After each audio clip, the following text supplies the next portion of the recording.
Bonjour Québécois et Québécoises, je suis Michel Côté, votre animatrice préférée. Bienvenue au 21e épisode de Reportage Insolite. Aujourd'hui, nos reporters se retrouvent sur place à la station de Métro Namur, dans l'arrondissement Côte-des-Neiges Notre-Dame-de-Grâce, pour une édition spéciale de l'émission. Nous allons vous présenter les différents enjeux relatifs à cet arrondissement, dont ce qui va advenir de l'ancien site de l'hippodrome de Montréal, les effets de l'autoroute des Caries sur l'atmosphère du quartier environnant, la surpopulation d'animaux domestiques à la Société pour la prévention de la cruauté envers les animaux de Montréal, ainsi que les déficiences du carré des Caries. Namur, cette station méconnue par plusieurs Montréalais, n'est pas si ennuyeuse qu'elle ne le paraît. Elle attire plusieurs touristes grâce à ses attraits uniques. La station a été mise en service le 9 janvier 1984. Le nom de la station fait référence à la ville belge, qui est la capitale de la Wallonie, l'une des 3 régions de Belgique.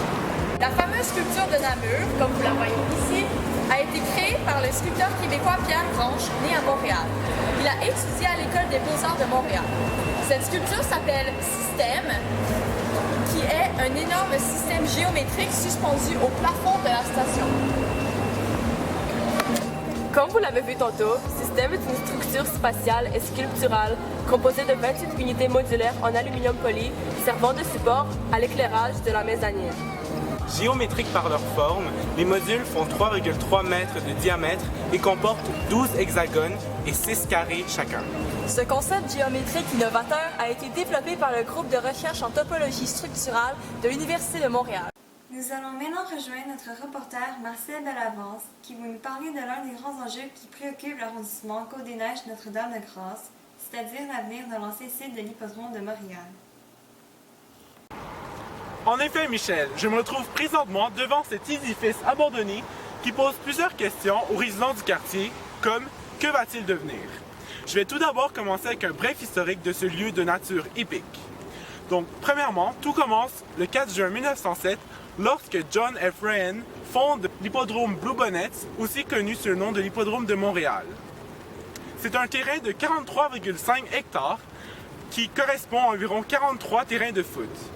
Après avoir passé sous les mains de plusieurs propriétaires, l'hippodrome ferme en 2009 dû à des problèmes financiers.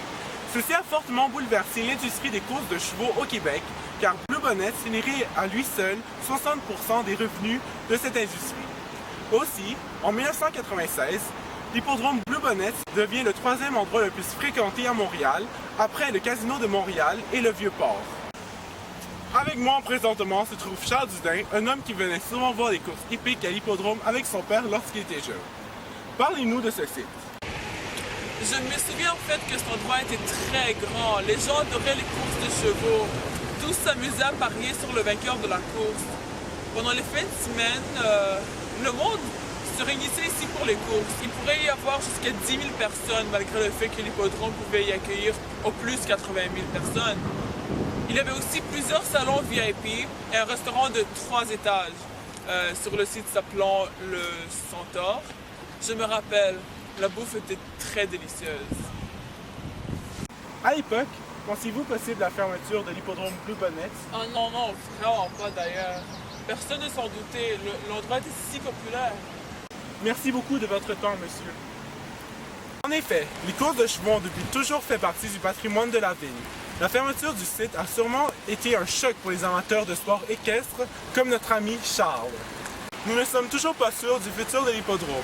Certains veulent y construire des logements sociaux, c'est-à-dire des logements destinés à des personnes à revenus modestes qui auraient des difficultés à se loger sur le marché privé ou l'un des quartiers verts, c'est-à-dire un milieu de vie qui fait l'objet de réaménagements visant l'amélioration de la sécurité, l'apaisement de la circulation, la réservation d'un espace au verdissement du domaine public, la promotion de la marche et du vélo comme mode de transport, ainsi que la favorisation de l'utilisation du transport collectif. Écoutons maintenant ce que Katia Bezrukova, qui est pour les logements sociaux, et Yves Laurier, qui est pour le quartier vert, ont à dire sur cet enjeu. Merci. L'ancien site de l'hippodrome peut accueillir jusqu'à 8 000 logements, ce qui sera très avantageux pour les familles démunies. En tant que mère monoparentale vivant dans un logement social, je sais comment il peut être dur de se trouver un logement social à Montréal, car il n'y en a vraiment pas. La création d'un quartier vert coûtera beaucoup plus d'argent à la ville. serait selon moi plus avantageux de construire un quartier vert. Ce site est l'un des derniers terrains au centre de l'île de Montréal pouvant être développé. Il est donc préférable de profiter de cette occasion pour créer un quartier vert où tout le monde vivra en harmonie. De plus, il y a très peu de quartiers verts dans cet arrondissement. La création de ce type de quartier apporte plusieurs bénéfices économiques à la ville, car ces quartiers sont fortement en demande de nos jours. Il faut penser à notre futur et agir dès maintenant en créant plus d'espaces verts, d'un quartier sur l'ancien site de l'hippodrome. Merci de nous avoir partagé vos opinions. À la prochaine. Merci Marcel. Avant de passer à la deuxième partie de notre reportage, écoutons un petit vidéoclip ayant pour vedette le maire de Montréal, Denis Coderre. Au sujet de l'avenir du projet d'acte de vente, dans le dossier de la cession du terrain de l'ancien hippodrome de Montréal, je voudrais rassurer les citoyens inquiets, dont les groupes communautaires du quartier Côte-des-Neiges. Le ministère des Finances du Québec indique que l'entente de principe annoncée en 2012, selon laquelle le Québec envisage de développer le terrain de l'ancien hippodrome entre 2017 et 2025, est encore valide. Je confirme qu'on souhaite toujours l'aménagement de quelques 5000 résidences, ce qui inclurait 2500 logements sociaux. C'est une priorité. La Ville et le gouvernement provincial se partageront à part égale les profits. On est présentement en discussion avec le gouvernement afin de trouver la procédure la plus simple pour que nous puissions rencontrer nos obligations respectives tout en maintenant les objectifs de développement du site. Il faudrait préciser des détails en ce qui touche les procédures réglementaires, légales et techniques, comme la démolition des bâtiments de même que l'obtention d'un certificat concernant la qualité du sol. La Ville devrait commencer à vendre les parcelles de terrain pour financer les infrastructures des services à construire sur le site pour le début de 2017. Il s'agit d'une transaction de plusieurs millions de dollars. Pour la deuxième partie de notre reportage, notre correspondante Amélie Tremblay est sur place près de l'autoroute des Caries et elle va nous parler de la pollution aux environs. À vous, Amélie. Merci Michel. En effet, nous pouvons constater que le bruit causé par le trafic de l'autoroute des Caries est très dérangeant. La pollution sonore est un problème très important pour les commerçants et habitants autour de cette fameuse autoroute des Caries. Voilà le témoignage d'un résident des alentours. Que pensez-vous de la pollution sonore aux alentours de l'autoroute des Caries?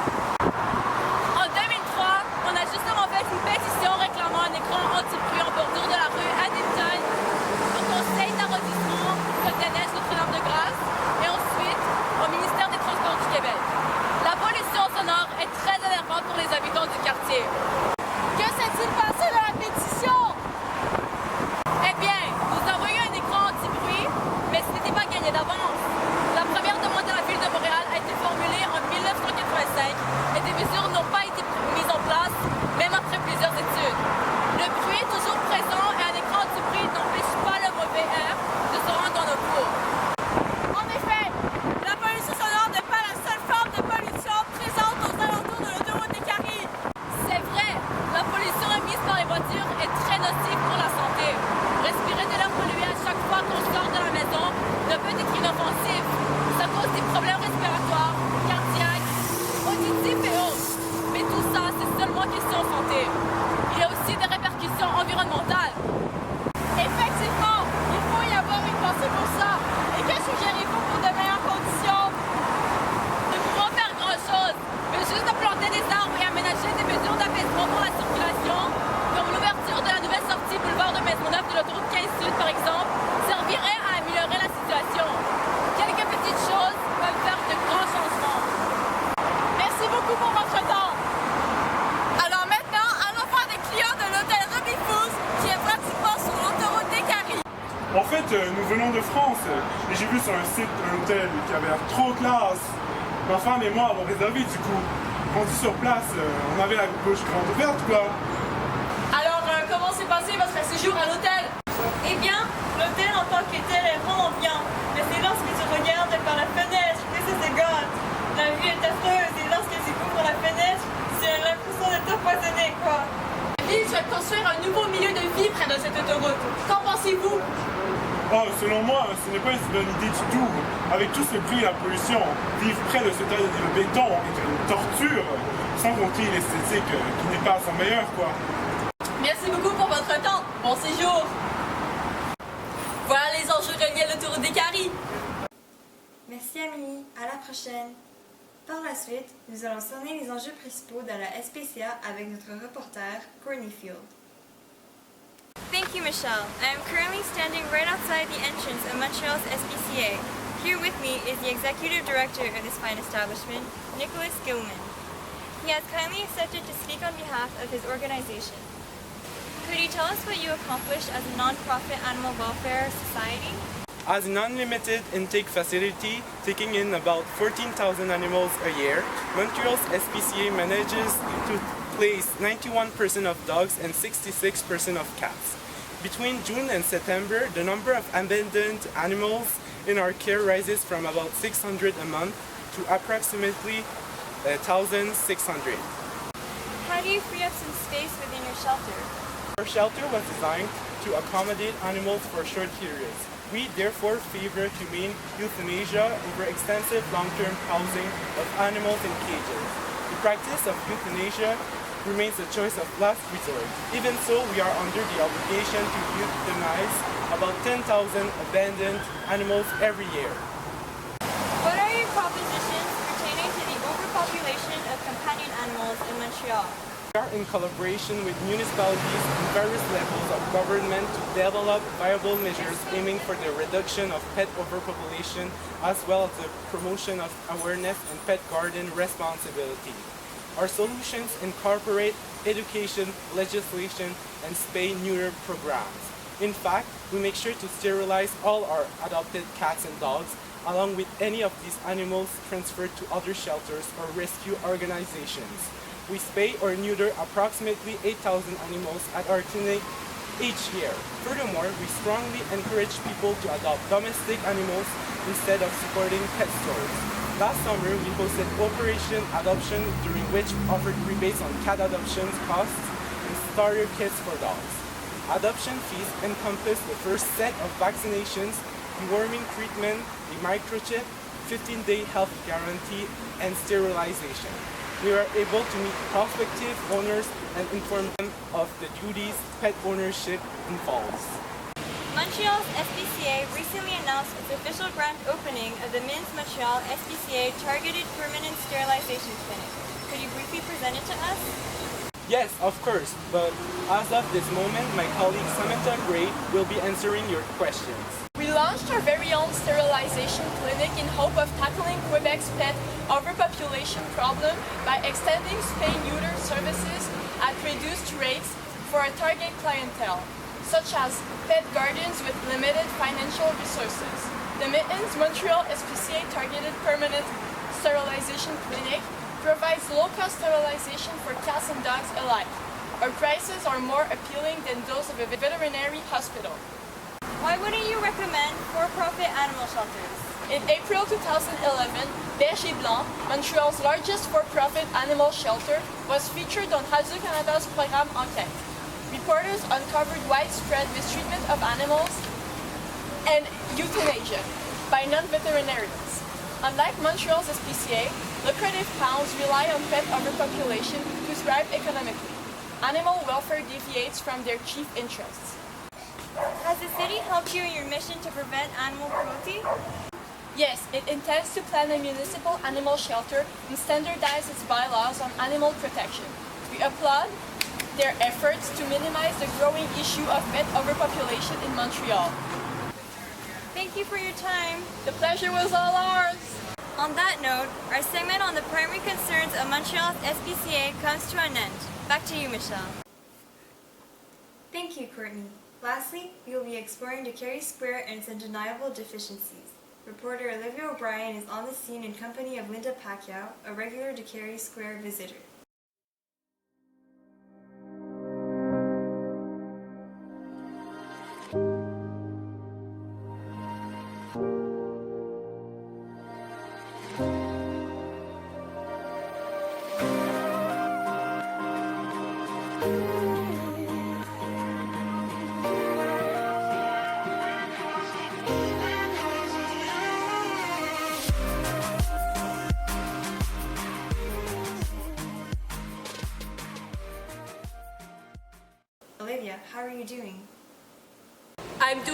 thank you for asking, Michelle. As you might have already known, the Carey Square receives very few customers on a daily basis, especially in comparison to the famous Gibault-Rongelep nearby. The shopping center is widely considered to be a white elephant, since the cost to maintain it outweighs its usefulness. I can personally attest to the rumors. The Carey Square is indeed in poor condition. It gives off an eerie vibe with its prevalent vacancy and gloomy demeanor. The place is in great need of repair. What I first noticed walking into the building was the dull coloring of the structures. There is an array of deserted corridors to wander through and no music to lighten the atmosphere.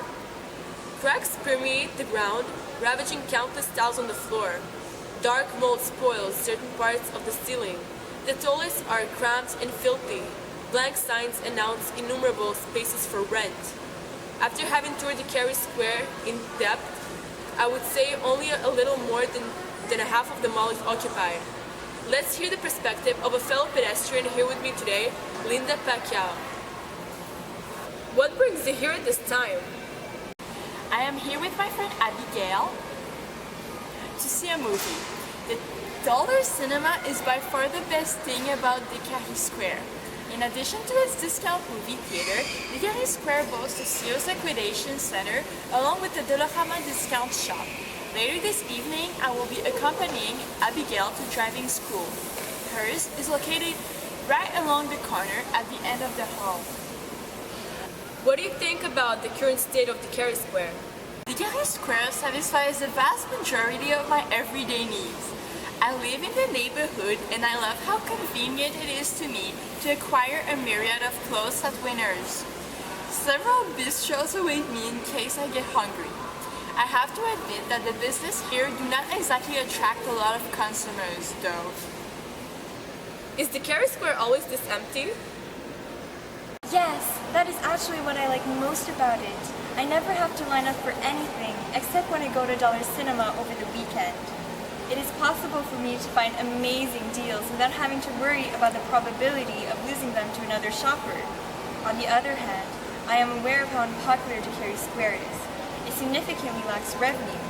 For a better selection of brands, I prefer Fairview and Pointe-Claire to Carey Square. Forever 21, Garage, Joshua Peretz, Victoria's Secret, American Eagle, American Apparel, Zara, H&M, Lush, Apple, Dynamite, Bath & Body Works, Old Navy, Starbucks, Guess, Aerie, Sephora, Aldo, Gap, MAC, David's Tea, Le Chateau, Lululemon, fancy washrooms. Fairview has them all. It is thebomb.com. Call us basic, but if you are a hater, I will see you later. As a devoted Swiftie, I'm just gonna shake it off. Let them drink their haterade. To compensate, proprietor Canpro Investments Ltd. will convert more than a fifth of its 486,000 square foot Asian retail capacity into a renovated medical center with doctors' offices for $10 to $15 million. David Azrieli, the billionaire head of Canpro, claims the project to transform 100,000 square feet of land simply stems from market demand. He decided against demolishing the Carey Square for the construction of condos because its expertise lies in commercial and not residential real estate. Thank you for informative replies, ladies. It was no biggie. Toodles! Sir, may I speak with you for a bit, please? Make it quick, please. I'm already late for work, and it'll be the second time this week. My boss needs me. We are scheduled to treat many patients this morning. Sure. Are all the clinics at the Carey Square as busy as yours? No, it's rather the opposite. We count ourselves to be extremely lucky. Due to the Carey Square's easily accessible address, its owner predicted the new medical center would be immensely successful. It looks like he was wrong. Okay, thank you for your feedback. So that marks the end of our 21st episode. To sum it up in a nutshell, we talked about the future of Montreal's neglected racehorse plot, the Carey Highway's effects on the atmosphere of the Côte-des-Neiges Notre-Dame-de-Grâce borough, pet overpopulation at Montreal's Society for the Prevention of Cruelty to Animals, and the Carey Square's deficiencies. We hope you enjoyed our broadcast and see you next week.